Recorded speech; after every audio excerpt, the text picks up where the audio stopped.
안녕하세요. 반갑습니다. 주갈성의 성경 가이드 시간입니다. 여러분들 잘 보내고 계시죠? 제가 2주를 쉰다고 그랬는데 도저히 2주를 못 쉬겠습니다. 그래서 오늘 다시 우리 성경 가이드를 시작하도록 하겠습니다. 여러분들 입추도 지났고 말복도 지났습니다. 문제는 낮이 아직도 덥다는 사실입니다. 그럼에도 변하지 않는 분명한 사실이 하나 있습니다. 이 더위는 그 기세가 꺾이고 물러갈 수밖에 없다는 사실입니다. 왜냐하면 하나님께서 정하신 법칙이기 때문에 그렇습니다. 여러분, 지금 이 땅에 이 권세를 가지고 있는 이 세력들도 지금은 당장 그 권세가 하늘을 찌를 것 같지만 때가 되면 하나님께서 그 기세를 꺾을 것이고 또 하나님이 정한 때에 그 모든 세력이 물러가게 될 것입니다. 하나님의 계획과 하나님의 뜻을 거스를 수 있는 것은 이 땅에 아무것도 없기 때문에 그렇습니다. 여러분, 오늘은 우리가 하박국서를 좀 공부하도록 하겠습니다. 제가 어렸을 때 성경에서 하박국이란 이름을 볼 때마다 혼자 속으로 차마 말은 못하고 호박국하고 똑같네, 그냥 호박국인가? 혼자 그렇게 어린 마음에 이 하박국이란 이름을 보고 웃은 적이 있습니다. 여러분, 이 하박국은 선지자서의 이름인데 그 뜻이 포옹하다, 껴안다의 뜻이 있습니다. 그리고 이 하박국 선지자에 대한 내용은 성경에서 어떤 기록이 없기 때문에 아무것도 알 수가 없어요. 그런데 여러 가지 이 하박국서의 내용을 보면 3장의 내용을 보면 시기언옷이라는 단어가 나오고 또 맨 마지막에 보면 영장이라는 단어가 있는데 이 두 단어가 음악 용어예요. 지금으로 말하면 안단테, 페르마타, 지휘자, 악장 이런 말이기 때문에 이 하박국이 이 음악을 담당하는 레위 자손이겠구나라고 추정을 하고 있습니다. 여러분, 하박국서의 가장 큰 특징은 여러분 바울이 로마서에서 주장하는 바로 이신칭의 원리가 바로 이 하박국 말씀에 근거를 두고 있습니다. 오직 의인은 믿음으로 말미암아 살리라 하는 말씀이 바로 이 하박국서에 있기 때문에 그렇습니다. 하박국 2장 4절, 보라 그의 마음은 교만하며 그 속에서 정직하지 못하나 의인은 그의 믿음으로 말미암아 살리라. 여러분, 이 말씀 너무나 잘 아시죠? 이 말씀을 근거로 바울이 로마서에서 이신칭이라고 하는 아주 중요한 이 복음의 또 믿음의 구원의 원칙을 세웠던 것입니다. 그리고 우리가 예전에 굉장히 많이 불렀던 찬양이 있어요. 무화과 나무 잎이 마르고 포도 열매가 없으며, 제가 막 기타 치면서 아주 신나게 불렀던 찬양인데 바로 그 찬양의 가사가 바로 이 하박국서에서 나옵니다. 제가 대학교 때 그 주일학교 교사를 오래 했거든요. 그러니까 주일학교 교사를 하면서 아이들 찬양할 때 제가 기타 치고 이 찬양을 얼마나 불렀는지 몰라요. 문제는 이 찬양을 굉장히 신나게 제가 쳤다는 사실입니다. 그리고 때로는 가끔 아이들하고 레크레이션 할 때도 이 찬양을 불렀다는 사실입니다. 무화과 나무 남자 셋 여자 둘 이러면서 근데 제가 나중에 이 하박국의 그 가사, 이 노래 가사의 내용을 보니까 결코 신나게 부를 수 있는 내용이 아니었어요. 여러분, 사실 이 찬양의 가사는요, 하박국이 너무나 두려움 속에서 아주 비장한 마음으로 자신의 믿음의 고백을 하는 장면이 바로 그 장면이었어요. 이 분위기 파악 못하고 그냥 그렇게 신나게 기타 치면서 불렀던 시절이 있었습니다. 여러분들은 그 찬양을 어떻게 불렀는지 궁금하네요. 이 하박국서의 내용은 3장밖에 안 되고 굉장히 짧은 내용이지만 그 내용 안에 굉장히 중요한 부분들이 들어 있습니다. 일단 특징은 하박국 선지자와 하나님과의 대화 형식으로 이루어졌다는 것입니다. 그리고 하박국은요, 사실 대부분의 많은 성도들이 굉장히 고민하면서 갖고 있는 문제에 대해서 아주 하나님한테 단도직입적으로 질문을 하는 상황입니다. 여러분, 모든 사람들이 궁금해하는 게 있어요. 왜 악인은 형통하고 의인은 고통 속에 살아야 하는가?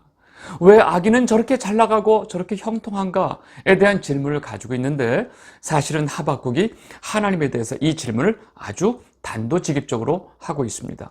그리고 왜 악인이 의인을 이렇게 괴롭게 하고 힘들게 하는데 왜 하나님께서는 가만히 보고 계십니까? 라는 질문을 하박국은 정확하게 하나님께 질문을 하고 있습니다. 그리고 하나님은 이에 대해서 정확하게 답을 해주시고 있는 내용이 바로 이 하박국서입니다. 여러분, 하나님께서 여기에 대해서 뭐라고 대답을 하셨을까요? 악인은 언제나 이기고 승리하고 형통하는 것처럼 보이지만 그 상황은 극히 일시적이다. 하나님이 정한 그때가 오면 그 악인은 반드시 하나님에 의해서 심판을 받게 될 것이다. 그리고 그 모든 상황 속에서 의인은 결국 그 믿음으로 말미암아 승리하게 될 것이다 라는 것이 바로 하나님의 대답입니다. 그리고 이것이 바로 하박국의 주제가 되는 것입니다. 자, 우리 이제 1장 내용을 좀 보도록 하겠습니다. 하박국 1장 처음서부터 하박국은 이 예루살렘 안에서 행해지고 있는 온갖 강포, 악행들에 대해서 하나님은 왜 이런 악행들을 보고만 계십니까? 라고 한탄하면서 하박국서가 시작합니다. 하박국 1장 1절에서 4절입니다. 선지자 하박국이 묵시로 받은 경고라. 여호와여, 내가 부르짖어도 주께서 듣지 아니하시니 어느 때까지리까? 내가 강포로 말미암아 외쳐도 주께서 구원하지 아니하시나이다. 어찌하여 내게 죄악을 보게 하시며 패역을 눈으로 보게 하시나이까? 겁탈과 강포가 내 앞에 있고 변론과 분쟁이 일어났나이다. 이러므로 율법이 해이하고 정의가 전혀 시행되지 못하오니 이는 악인이 의인을 애워쌌으므로 정의가 굽게 행하여짐이니이다. 여러분, 지금 거의 하박국은요, 하나님한테 거의 성토하고 있어요. 사실 이 상황은 이미 북이스라엘이 그 아수르에 의해서 멸망하고 난 다음에 남유다의 죄악이 점점 더 심해졌습니다. 그리고 그 상황 속에서 이제 곧 바벨론의 침략이 임박한 때에 지금 하박국이 하나님께 이런 기도를 하고 있습니다. 이 당시에 예루살렘 안에 율법과 공의는 이미 사라진 듯이 보입니다. 사회 곳곳에 악을 행하는 자들이 너무나 승승장구하고 있는 모습이 넘쳐나고 있는 상황이었어요. 늘 힘없고 연약한 자들은 고통 속에 있어야 되는 이 상황 속에서 하박국이 견디다 못해 하나님께 아주 탄식하며 기도하고 있는 모습입니다. 여러분, 지금 이 하박국의 기도를 보고 있으면 지금 이 나라에서 많은 성도들이 애통해하면서 하는 기도와 너무나 똑같습니다.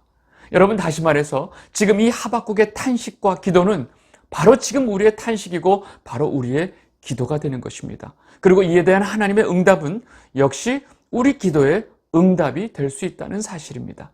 여러분, 하박국의 기도에 대해서 하나님께서 어떻게 응답하시는지 보겠습니다. 하박국 1장 5절에서 6절입니다. 여호와께서 이르시되 너희는 여러 나라를 보고 또 보고 놀라고 또 놀랄지어다. 너희의 생전에 내가 한 가지 일을 행할 것이라. 누가 너에게 말할지라도 너희가 믿지 아니하리라. 보라, 내가 사납고 성급한 백성 곧 땅의 넓은 곳으로 다니며 자기의 소유가 아닌 거처들을 점령하는 갈대아 사람을 일으켰나니. 여러분, 너무나 애타게 탄식하며 성토하고 있는 이 하박국의 질문에 대한 하나님의 응답은 바로 내가 이 땅에 사납고 성급한 백성 곧 갈대아 사람을 내가 일으켰다. 근데 그들은 자기의 소유가 아닌 거처들을 점령하고 다니는, 즉 다른 나라를 점령하고 다니는 사람들이다. 또 그들이 이 온 세상의 많은 나라들을 점령하게 될 것이다 라고 지금 말씀하고 계신 거예요. 여러분, 이 갈대 사람은 바로 바벨론을 말하고 있습니다. 그리고 이어서 이들이 얼마나 무서운지 설명하고 있습니다. 하박국 1장 7절에서 9절입니다. 그들은 두렵고 무서우며 당당함과 위엄이 자기들에게서 나오며 그들의 군마는 표범보다 빠르고 저녁 이리보다 사나우며 그들의 마병은 먼 곳에서부터 빨리 달려오는 마병이라. 마치 먹이를 움키려 하는 독수리의 나름과 같으니라. 그들은 다 강포를 행하러 오는데 앞을 행하여 나아가며 사람을 사로잡아 모으기를 모래같이 많이 할 것이요. 여러분이 무서운 군대의 모습을 보면 이 하나님께서 일으키신 이 바벨론 갈대아 사람의 군대를 막을 수 있는 자는 아무도 없다는 것입니다. 이들은 그 태생 자체가 사납고 강포를 행하기 위해 태어난 군대입니다. 그리고 이들은 모든 나라를 무너뜨리고 그 많은 사람들을 마치 모래와 같이 사로잡을 것이라고 말씀하고 계십니다. 그 이후에 모든 나라의 왕들을 멸시하고 그 모든 나라의 방백들을 아주 조소하는 어마어마한 힘을 갖게 될 것이라고 말씀하고 있습니다. 하박국 1장 10절에서 11절입니다. 왕들을 멸시하며 방백을 조소하며 모든 견고한 성들을 비웃고 흉벽을 쌓아 그것을 점령할 것이라. 그들은 자기들의 힘을 자기들의 신으로 삼는 자들이라. 이에 바람같이 급히 몰아 지나치게 행하며 범죄하리라. 여러분, 여기서 우리가 굉장히 중요한 사실을 알아야 합니다. 지금 하나님께서 일으키신 그 갈대아 군대, 이 바벨론은 하나님께서 일으키셨다고 해서 이들이 하나님을 따르는 자들이 아니라는 사실입니다. 지금 이들이 어떤 자들인지 성경이 분명하게 말하고 있는데, 바로 자신들의 힘을 자신들의 신으로 삼는 자들이라고 분명하게 말씀하고 있습니다. 여러분, 성경이 말하는 하나님을 대적하는 자의 대명사가 바로 바벨론이라는 사실입니다. 여러분, 처음 성경에 나와서 하나님을 대적하는 자로 나온 그 니므롯이 쌓은 바벨탑을 아시죠? 여러분, 이 바벨이라는 이름이 벌써 창세기서부터 나오고 있습니다. 여러분, 바벨은 혼돈이란 뜻인 거 알고 계시죠? 여러분, 혼돈은 죄악 가운데 있는 인간의 모습을 그대로 말을 하고 있습니다. 이후에 모든 하나님을 대적하는 세력을 큰 성 바벨론이라고 표현합니다. 그래서 요한계시록에서 마지막 이 세상에 하나님을 대적하는 모든 세력을 멸망하는 장면을 다음과 같이 표현합니다. 요한계시록 18장 2절에서 3절. 힘찬 음성으로 외쳐 이르되 무너졌도다 무너졌도다 큰 성 바벨론이여, 귀신의 처소와 각종 더러운 영이 모이는 곳과 각종 더럽고 가증한 새들이 모이는 것이 되었도다. 그 음행의 진노의 포도주로 말미암아 만국이 무너졌으며 또 땅의 왕들이 나와 더불어 음행하였으며 땅의 상인들도 그 사치의 세력으로 치부하였도다 하더라. 여러분, 이 땅에 가지고 있는 모든 세상의 정치적인 권력들, 그리고 이 땅에 가지고 있는 어마어마한 그 부의 모든 세력들이 다 이 바벨론과 같이 음행했다라고 표현합니다. 여러분, 이 세상에 있는 모든 정치적인 권력과 부는 이 바벨론 세력, 즉 하나님을 대적하는 세력과 굉장히 깊은 연관이 있다고 말을 하고 있는 것입니다. 여러분, 죄인들이 주인이 되어서 돌아가는 이 세상은 여러분들 잘 아셔야 돼요. 바로 힘의 논리에 의해서 돌아간다는 것을 우리는 잘 알고 있습니다. 여러분, 자신들의 힘을 자신들의 신으로 여기는 자들이 이 세상을 움직이고 있으니까 이 세상은 당연히 힘의 논리의 세계가 되어가는 것입니다. 여러분, 이 세상에서 자기의 힘을 자신의 힘으로 삼는 자들이 다 하나님의 심판에 멸망하게 된다는 사실을 우리는 분명히 알아야 합니다. 다시 하박국으로 가서 예루살렘 땅에 퍼져 있는 강포와 간악과 폐역을 보면서 하나님 왜 이것들을 놔두고 계십니까? 라면서 탄식하는 이 하박국의 기도에 하나님께서 대답하신 거예요. 내가 강하고 성급한 갈대아 민족을 일으켰다. 이들이 온 세계 모든 나라를 다 무찌르고 모든 사람들을 다 잡아버릴 것이다. 그리고 그 예루살렘을 바로 이 갈대아 군대에 의해서 심판할 것이다 라고 지금 말씀하신 거예요. 그런데 문제는 하박국이 하나님께 원했던 기도 응답이 이 대답이 아니었다는 사실입니다. 그러니까 하박국이 당황합니다. 그러면서 하나님, 아무리 그래도 그렇지 그 악한 민족이 어떻게 하나님의 백성이 좀 악을 행했다고 해서 이 악한 민족을 들어서 이 하나님의 백성을 치게 하실 수 있습니까? 이건 좀 뭔가 잘못된 거 아닌가요? 라고 의문을 제기하는 것입니다. 하박국 1장 13절. 주께서는 눈이 정결하심으로 악을 참아보지 못하시며 패역을 참아보지 못하시거늘 어찌하여 거짓된 자들을 방관하시며 악인이 자기보다 의로운 사람을 삼키는데도 잠잠하시나이까. 여러분, 지금 하박국이 뭐라고 얘기하고 있냐면, 아니 어떻게 그런 악인들의 칼날에 의인들을 칠 수 있습니까? 좀 죄를 지었다 한들 그 악인들을 가지고 이 의인들을 친다는 것이 말이 됩니까? 그리고 그 악한 자들이 온 세상을 자기 손에 넣게 하시고 열국을 치게 하시는 것은 옳은 일입니까? 그러면서 오히려 하박국 선지자가 하나님한테 따지고 있는 상황이 돼버렸어요. 하박국 1장 15절에서 17절 말씀입니다. 그가 낚시로 모두 낚으며 그물로 잡으며 투망으로 모으고 그리고는 기뻐하고 즐거워하여 그물에 제사하며 투망 앞에 분향하오니 이는 그것을 힘입어 소득이 풍부하고 먹을 것이 풍성하게 됨이니이다. 그가 그물을 떨고는 계속하여 여러 나라를 무자비하게 멸망시키는 것이 옳으니까. 여러분, 지금 하박국이 하나님께 말하고 있는 이 말에 굉장히 지금 자신감이 있어요. 이렇게 악인으로 의인을 심판하는 것은 공의로우신 하나님의 방법이 아니라고 아주 강하게 믿고, 하박국은 지금 자신이 하는 말에 대해서 굉장히 확신을 갖고 있었어요. 그리고 하나님께서 자신의 생각이 옳다라고 말해주실 때까지 내가 지금 기다리겠습니다 라고 아주 당당하게 말을 하고 있습니다. 그리고 너무나 당당하게 이 성에 파수꾼이 서 있는 아주 높은 성루에 서서 내가 하나님의 응답을 기다리겠습니다 라고 말을 하고 있습니다. 하박국 2장 1절, 내가 내 파수하는 곳에 서며 성루에 서리라. 그가 내게 무엇이라 말씀하실지 기다리고 바라보며 나의 질문에 대하여 어떻게 대답하실는지 보리라 하였더니. 여러분, 지금 하박국은 큰 착각을 하고 있는 것입니다. 이렇게 착각을 하고 하나님이 이 갈대아 군대를 들어서 예루살렘 치는 것은 옳지 않다라고 하는 이 하박국의 그 말에 하나님은 두 번째로 응답을 하십니다. 뭐냐면, 내가 이 바벨론의 칼날로 예루살렘을 심판할 것이다. 그러나 때가 되면 이들은 자신들의 악행으로 말미암아 역시 심판을 받게 될 것이다 라고 아주 분명하게 말씀하고 계신 것입니다.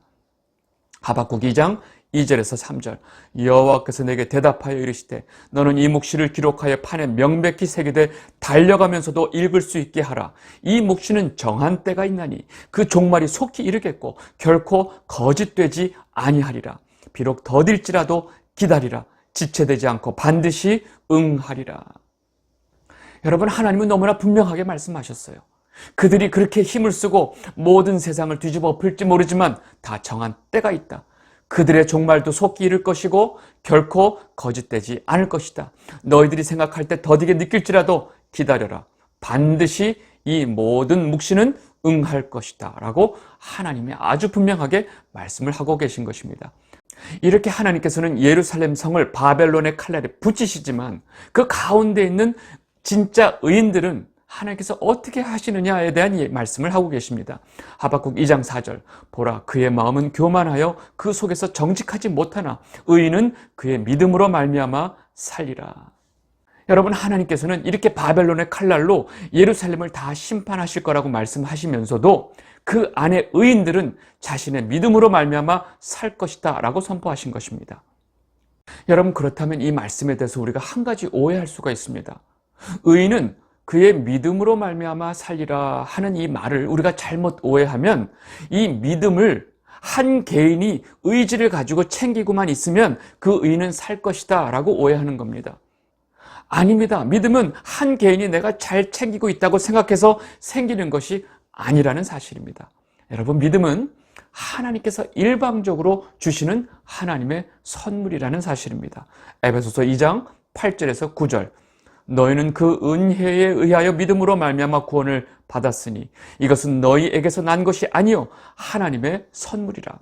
행위에서 난 것이 아니니 이는 누구든지 자랑하지 못하게 함이라. 아멘.